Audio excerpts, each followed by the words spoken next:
বিশ্বনবী বললেন হেঁটে হেঁটে জুমার নামাজে যাওয়া সুন্নাহ। রিকশা, হোন্ডা, সাইকেল, সিএনজি দিয়ে গেলেও হবে, কিন্তু হেঁটে হেঁটে গেলে সওয়াব বেশি না কম? প্রতি কদমে কদমে আমলনামায় সওয়াব দিয়ে দিবে কে? এরপরে বিশ্বনবী বললেন আদামু তাখাত্তি রিকাবান নাস, মানুষের ঘাড় ডিঙ্গিয়ে সামনে না যাওয়া সুন্নাহ। অনেকে জুমার দিন আসে, সবার শেষে বসতে চায় সামনে, এরকম ডাকাইত আছে না নাই? রাজা মেহারে নাই? বিশ্বনবী জুমার খুতবা দিচ্ছেন, হঠাৎ এক সাহাবী সব সাহাবীর ঘাড় ডিঙ্গিয়ে ডিঙ্গিয়ে সামনে আসতেছে বুলেটের মতো। বিশ্বনবী বললেন থামো, এজলিস, বসো মিয়া, ফাকাদ আযাইতা ওয়া আনাইতা, আসছো দেরি করে আবার মুসল্লিদেরকে কষ্ট দিচ্ছ। যেখানে জায়গা পাবেন ওইখানে বসবেন, মানুষের ঘাড় ডিঙ্গিয়ে সামনের কাতারে যাওয়া এটা ঠিক না।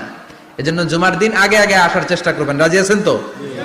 এরপরে বিশ্বনবী বললেন দুখুলুল মসজিদে রাকাতাইন, জুমার নামাজের দিন মসজিদে ঢোকার পরে 2 রাকাত পড়া সুন্নাত। কয় রাকাত? রাজি আছেন?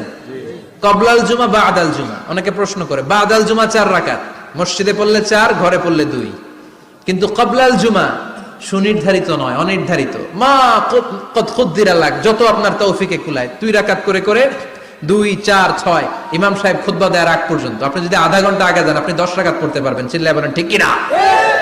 এরপরে বিশ্বনবী বললেন ইনসাত, চুপ থেকে খুতবা শুনবা।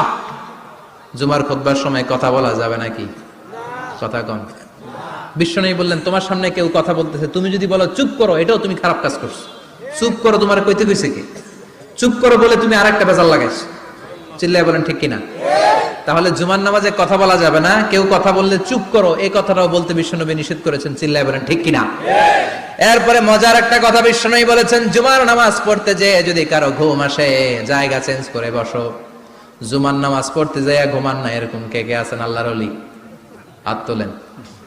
হাত তুলতে পারবেন? আমিও তুলতে পারবো না, আমি কত ঘুমাইছি।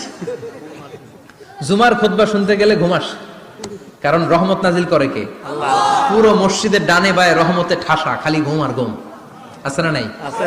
ঘুম আসলে কি করবেন? উঠে যাবেন, উঠে জায়গা চেঞ্জ করবেন, পানির ঝাপটা দিবেন, ঘুম দূর করে দিবে কে? আল্লাহ। এরপরে বিশ্বনবী বললেন জুমার দিন দোয়া করলে কবুল হয়।